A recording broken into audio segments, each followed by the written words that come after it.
Қайырлы күн, құрметті балалар. Білім бәйгесі зияткерлік ойынына қош келдіңдер. Зияткерлік ойынға 2 топ қатысып отыр. Білгіштер тобы, тапқырлар тобы. Барлық балалар өздерін таныстырады. Adım Маша. Мен Осип Макал. Мен Аня. Мен Батяслава. Менің атым Макатова Тамила. Менің атым Леонидов Лев. Менің атым Дима. Менің атым Дубковецкая Николь. Ойынға қатысушылар мемлекеттік тілді қалай меңгергендерін көрсетеді.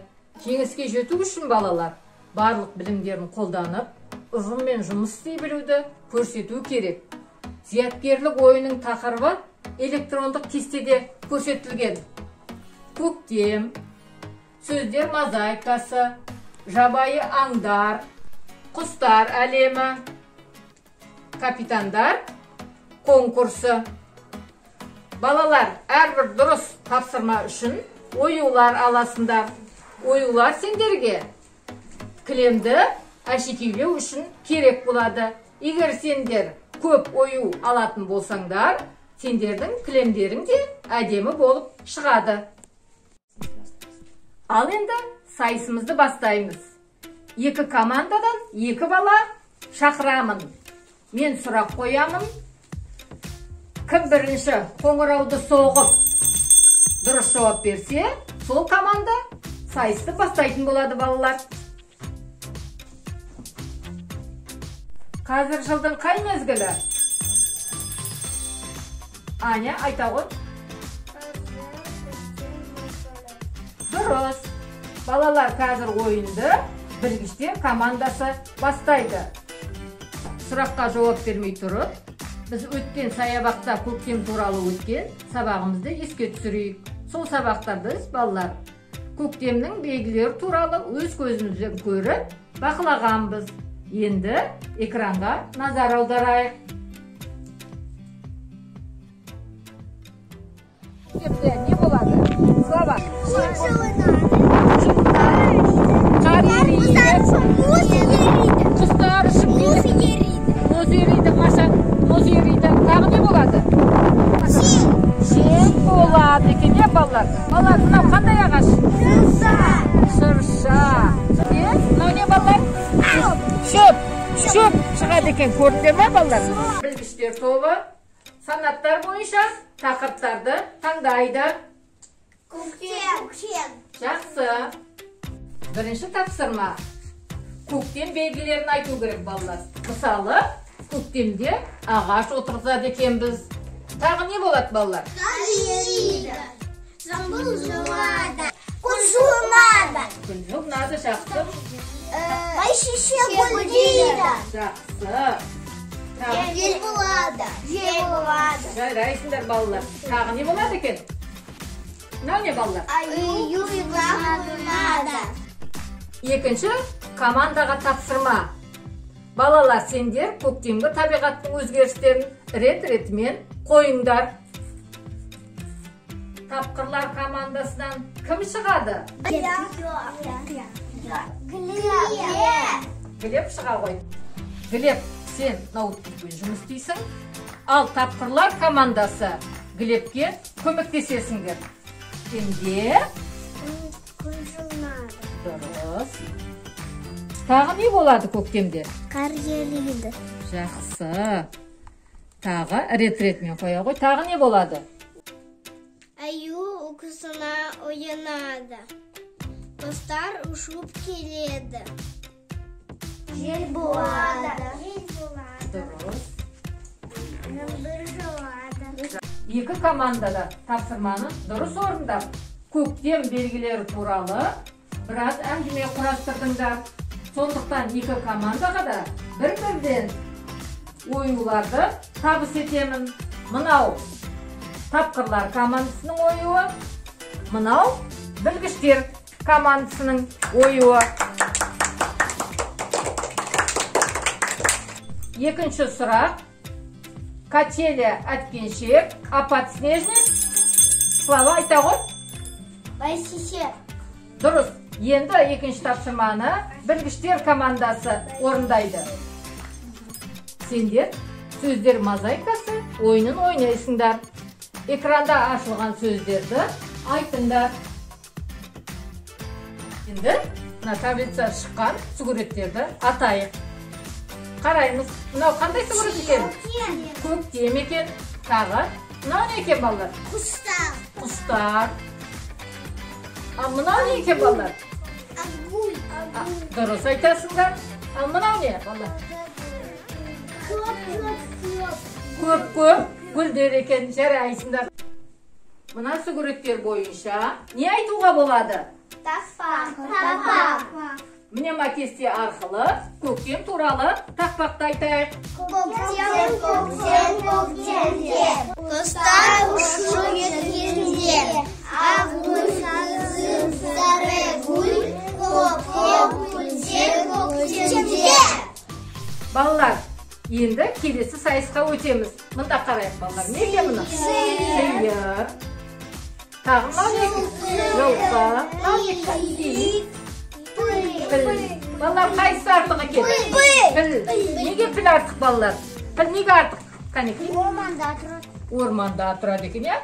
Енді балалар, біз осы ормандағы жануарлардың сұрағына жауап берейік.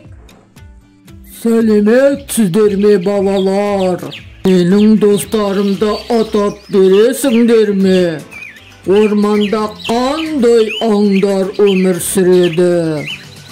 Айтып беріңдерші. Қарайық балалар. Мынау не екен балалар? Піл. Дұрыс. Сусыгер, кенгуру, қасқыр, арыстан, аю, маймыл, қоян, ақаю, түлкі. Қосайтындар балалар. Жақсы. Рахмет балалар. Дұрыс айттыңдар. Сәлем балақайлар. Жабайы аңдарды айыра біледі екенсіңдер. Олардың да сендер сияқты кішкентай балалары бар. Кәнеки, көрейін. Аңдардың балақайларын айта аласыңдар ма? Енді біз түлкінің сұрағына жауап берейік. Тақтаға қараймыз. Түлкінің баласын қалай атаймыз балалар? Зәуді. Қасқырдың баласы қалай аталады? Аюдың баласы қалай атаймыз? Күнжік. Қоянның баласын қалай атаймыз? Көжек. Ал жолбарыстың баласы қалай аталады екен? Таудан. Таудан. Дұрыс жауап бердіңдер балалар. Жарайсыңдар. Барлық тапсырмаларды орындадыңдар. Сол үшін мен сендерге пантомима ойынын сыйлаймын. Жануарлар ұсынған ырғақты би пантомима ойынын ойнайық. Балалар аңдардың қимылын жасайды, ал біз қандай аң екенін табамыз.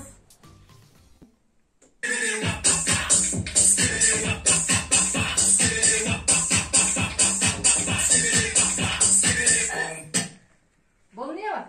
Балалар? Қасқыр. Дұрыс.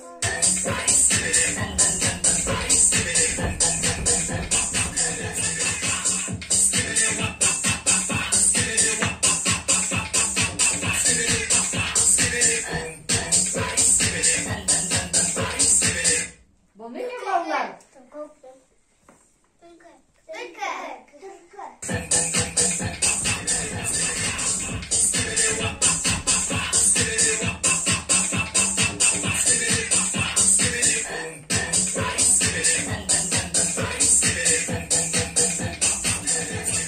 Бұл не екен балалар?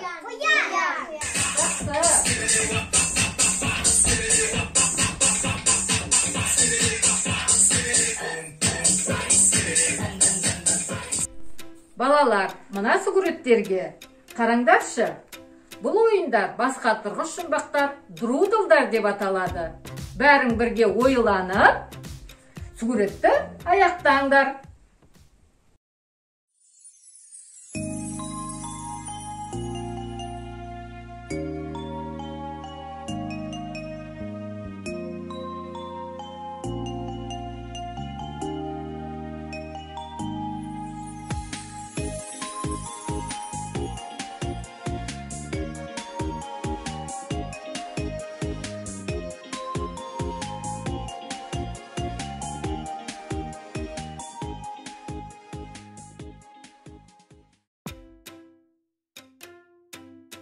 Балалар, қандай тамаша сугурет салғансыңдар.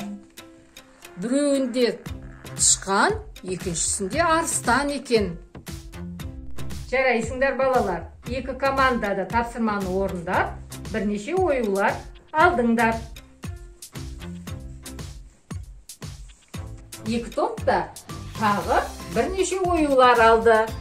Енді барлықтарың үшін миға шабуыл ойыны. Ойын сөзді аяқта деп аталады. Қазір тапқырлар командасы бастайды. Рак, шаян, а заяц, язык, тіл, аслон, орнамент, ою, а медведь, смех, күлкі, Алиса, корова, сиыр, а бегемот, очки, көзілдірік, а волчонок.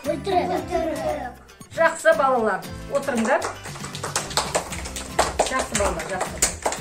Енді білгіштер командасын шақырамын.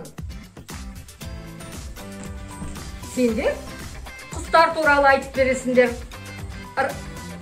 Друзья, достар, а птицы? Кустар. Лестница, баспалтак, а дятел? Токуда. Тетрадь, дәптер, а голубь? Кептер. Жақсы. Круглый домалақ, а сова? Шапалак. Жақсы. Отырыңдар. Сайыс бойынша құстар әлемі тақырыбы қалды. Екі командада интерактивтік ортаға келіп, планшеттерді қосыңдар.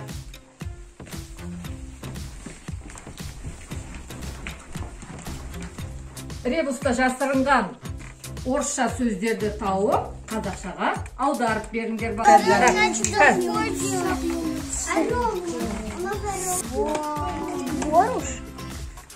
Сквошка. Цапля қазақша қалай? Цапля. Кукутан. Қоқытан екен. Какая птица? Зүркөз, дұрыс.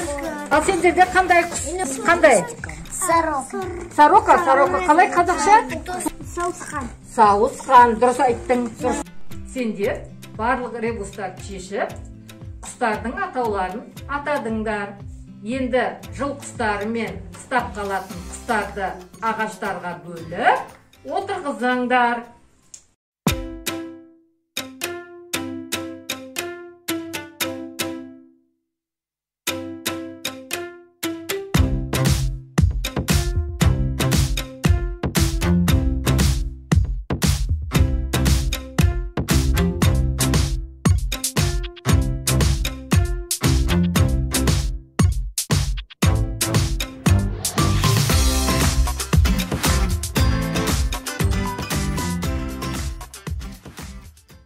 Өте жақсы балалар. Құстар әлемі сайысын толық орындадыңдар. Балалар, сендер тағы да бірнеше оюларды ұтып алдыңдар. Енді капитандар конкурсына өтейік. Ортаға капитандар келсін. Менің қолымда екі қапшық бар. Бұл қапшықтың ішінде түрлі түсті тастар бар. Қазір сендер осы қапшықтың ішіндегі бір тасты алып шығасыңдар. Сол тастың түсі қандай болса, сол бойынша сендер сөздерді айтып бересіңдер. Кәнеки, қарып ала ғой. Сенде қандай түс? Ақ. Ал сенде қандай түс? Көк екен, жақсы. Енді ақ түстерді айта ғой. Қандай ақ түстерді білесің? Ақ. Аққу. Аққу. Ақдоп. Ақдоп. Аққоян. Аққоян. Тағы? Аққарандаш. Аққарандаш. Ақсу. Ақсу. Ақ сүт. Тағы не болады екен? Снег. Қар. Жарайсың, жақсы. Әкеле ғой тасыңды. Көк түстерді айта ғой. Не бар екен? Көк аспан. Көк гүл. Көк сөмке. Көк топ. Көк көбелек. Дұрыс. Сайыста екі команда капитандары өз жүлделерін алды. Мінекей, ала қойыңдар. Ал енді командалар шығармашылық орталыққа келіп, білімдеріңді көрсетіңдер. Осы жарыста кездескен кез келген бейнені жасаңдар. Сендер қандай суретті таңдайсыңдар? Лебедь қалай қазақша? Аққу жарайды екен. Онда жұмысқа кірісеміз.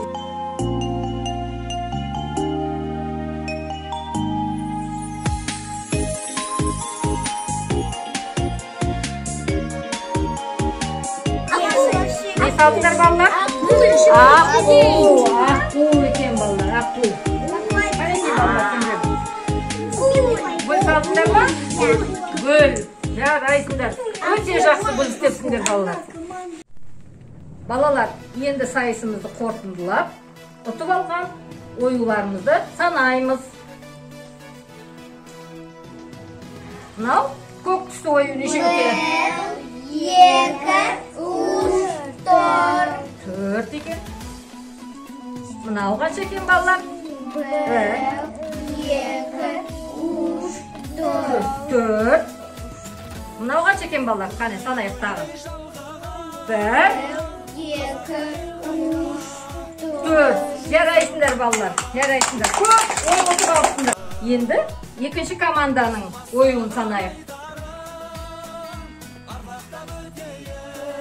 1, 2, 3, 4 тағы бар екен. 1, 3, 4, 5, 6. Тағы да бар екен мұнда балалар. Жарайсыңдар балалар, сендер де көп ой ұтып алыпсыңдар.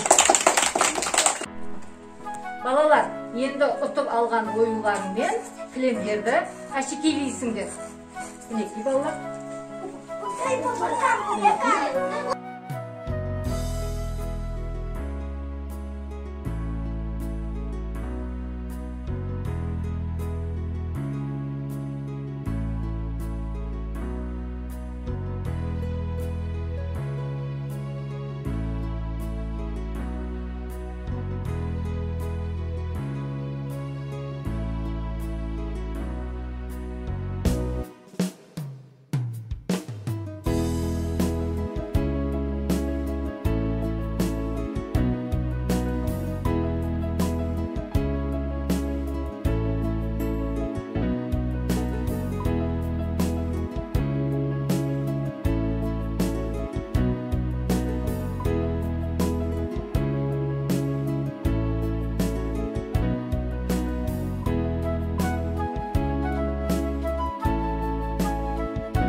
Бүгінгі шарамыз, балалар, мәресіне жетті.